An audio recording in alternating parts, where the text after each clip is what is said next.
Yesu ashimwe. Dusangire aya majambo dusanga mu butumwa bwiza bwanditswe na Matayo igice ca mbere umurongo wa 18 turashikana ku 21. Haravuga ngo ukuvuka kwa Yesu Kristo kwabaye gutya: Mariya nyina wiwe yarakowe na Yosefu ataramurongora, bamubona afise inda yavuye kuri mpwemu yera.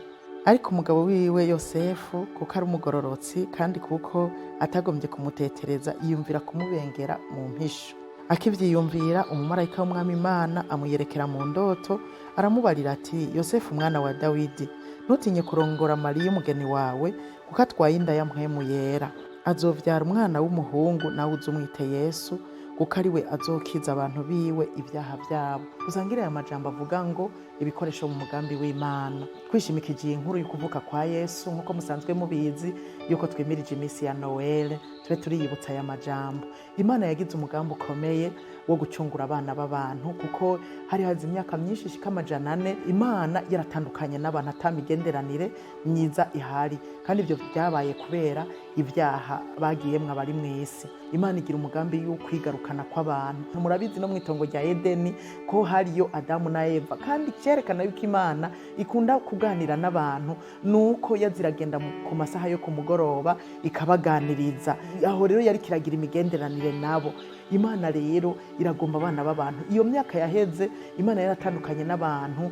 Imana ntiyagomba ko bibandanya kumera uko. Igira umugambi rero wo kurondera uwocungura abana b'abantu, niko guca muri Mariya kugira ngo imucishemwo Yesu Kristo azoze gucungura abana b'abantu.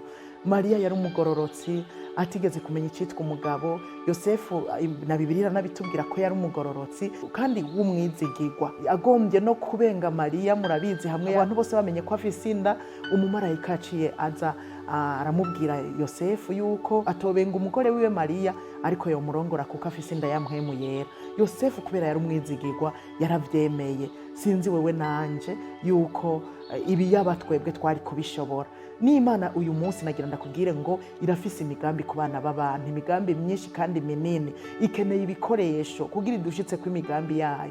Ba uwiteguye, nanje mbu witeguye yuko Imana yodukoresha mu migambi ifise. Ifise imigambi myinshi kandi igomeye, haba mu gihugu, haba mu ishengero, haba mu miryango. Ikeneye ibikoresho.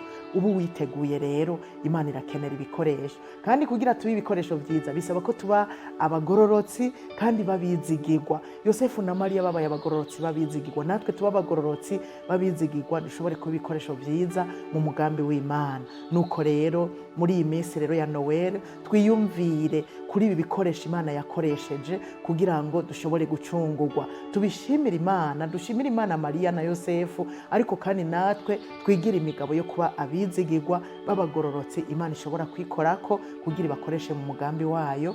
Imana yo mwijuru ibahezagire.